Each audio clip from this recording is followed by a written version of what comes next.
Hello प्यारे बच्चों, आज हम कक्षा 6 संस्कृत उपसर्ग परिचय और प्रत्यय परिचय को पढ़ेंगे और समझेंगे। यह शब्दांशः कस्यापि शब्दस्य धातो वा पूर्व प्रयोज्य।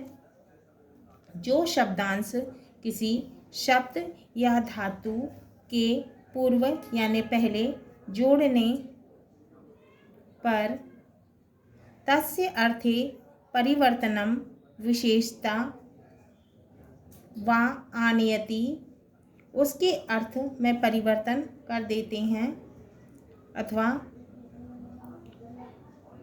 विशेषता उत्पन्न कर देते हैं, सह उपसर्ग है। उन्हें उपसर्ग कहते हैं या वे उपसर्ग कहलाते हैं। उपसर्गाः निम्नलिखिताः सन्ति। उपसर्ग निम्नलिखित हैं। प्र, परा, अप, सम, अनु, अव, निस, निर, दुस, दुर, वि, आंग, नि, अधि, अपि, अति, सु, उत, अभि, प्रति, परि, उप एते उपसर्गाः। यथा ह धातुः हरणे, क्र धातु करणे।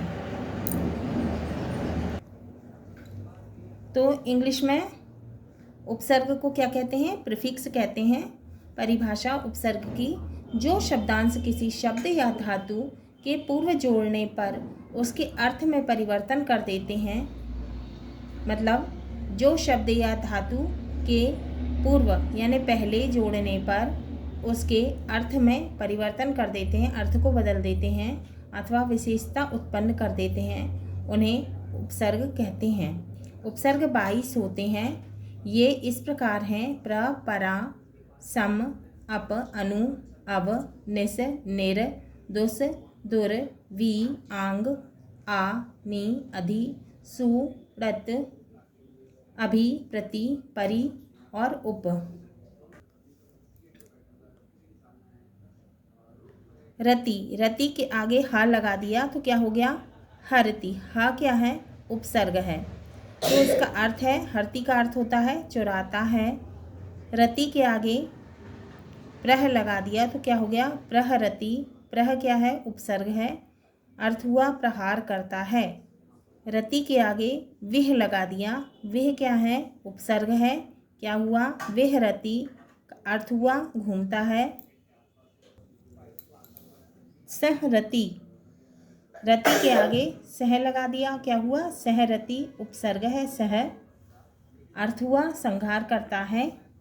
रोति के आगे का लगा दिया। उपसर्ग क्या है? का। करोति हुआ। अर्थ हुआ करता है। करोति के आगे अनु लगा दिया। अनु क्या है? उपसर्ग है। क्या हुआ? अनुकरोति। अर्थ हुआ अनुकरण करता है। करोति के आगे प्रति लगा दिया। क्या हो गया? प्रति करोति। प्रति क्या है? उपसर्ग है। अर्थ हुआ प्रतिकार करता है।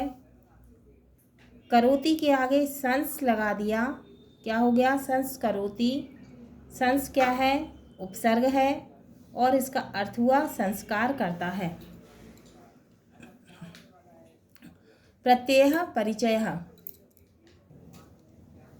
यह शब्दः धातोः शब्दस्य वा अन्ते प्रयुज्य विशेषार्थस्य विधानं करोति, सः प्रत्ययः। यह शब्द धातु या शब्द के अंत में प्रयुक्त होकर विशेष अर्थ देता है, उसे प्रत्यय कहते हैं। प्रत्यय द्विविधः। प्रत्यय दो प्रकार के होते हैं: कृदंत प्रत्यय और तद्धित प्रत्यय। च कौन कौन से होते हैं? कृदंत प्रत्यय और तद्धित प्रत्यय। कृदंत प्रत्यय: यह प्रत्यय धातुः अन्ते प्रयुज्यते, सः कृदंत प्रत्यय। यह प्रत्यय जो है वो धातु के अंत में प्रयुक्त होते हैं या फिर प्रयोग किए जाते हैं या फिर लगाए जाते हैं, वे कृदंत प्रत्यय कहलाते हैं। यथा जैसे पठ धातु में कत्वा प्रत्यय लगा दिया तो हो गया पठित्वा। पठ धातु कत्वा प्रत्यय। तद्धित प्रत्यय: यह प्रत्यय शब्दस्य अन्ते प्रयुज्यते, सः तद्धित प्रत्यय है। ये प्रत्यय जो होते हैं शब्द के अंत में लगते हैं, वे क्या होते हैं? जो प्रत्यय जो है वो शब्द के अंत में लगते हैं वो क्या होते हैं? तद्धित प्रत्यय कहलाते हैं। जैसे यथा भारत शब्द घ ईय प्रत्यय भारतीय, भारत शब्द के पीछे लगा दिया हमने ईय प्रत्यय, तो क्या हो गया? भारतीय। अत्र केवलम वयम कृदंत प्रत्ययम कत्वा प्रत्ययम तुमन प्रत्ययम चा पठामः। तो यहाँ केवल हम कृदंत प्रत्यय, इसमें कत्वा प्रत्यय और तुमन प्रत्यय पढ़ाएंगे या पढ़ाया गया है। अब कत्वा प्रत्यय, इसका अर्थ क्या हुआ? कर या करके। इत्यर्थे कत्वा प्रत्यय भवति, क्या होता है? कर या करके। यथा जैसे हस में कत्वा लगा दिया, क्या हो गया? हसित्वा, यानी हंसकर। चल में कत्वा प्रत्यय लगा दिया, क्या हो गया? चलित्वा, चलकर। भू धातु में कत्वा प्रत्यय लगा दिया, हो गया भूत्वा, होकर। गम धातु में कत्वा प्रत्यय लगा दिया, हो गया गत्वा, अर्थ हुआ जाकर। दा में कत्वा प्रत्यय लगा दिया, हो गया दत्वा, अर्थ हुआ देकर। पा में कत्वा प्रत्यय लगा दिया, हो गया पीतवा, अर्थ हुआ पीकर। इसमें का लोप हो जाता है, शेष त्वा धातु के साथ में जुड़ जाता है। अब है तुमन प्रत्यय के लिए। इत्यर्थे तुमन प्रत्यय भवति।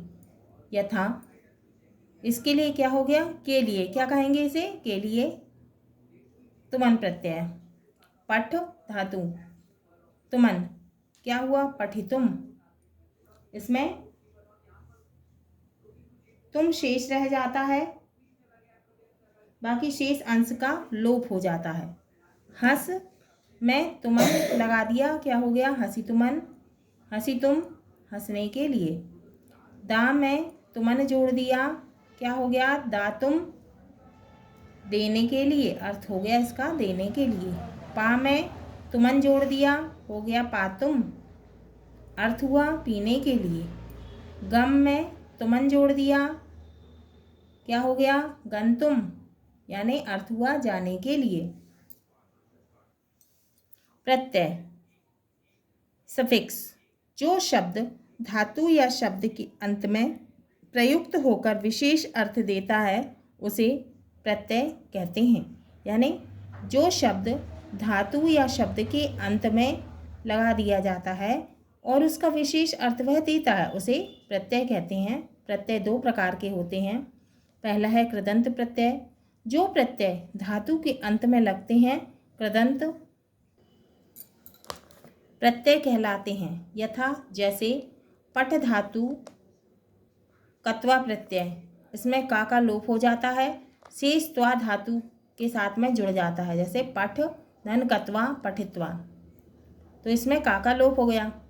दूसरा है तद्धित प्रत्यय, ये प्रत्यय शब्द के अंत में लगते हैं, वह क्या कहलाते हैं? तद्धित प्रत्यय कहलाते हैं। जैसे भारत शब्द घ ईय प्रत्यय, उसका क्या लगा दिया भारत में?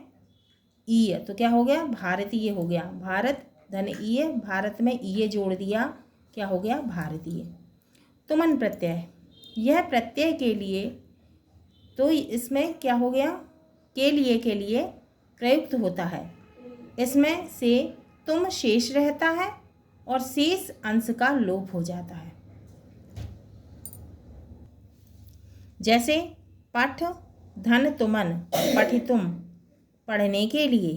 पठ में तुमन जोड़ दिया, हो गया पठितुम, पढ़ने के लिए। हाँ तो प्यारे बच्चों, ये हमारा उपसर्ग परिचय और प्रत्यय परिचय पूर्ण हुआ।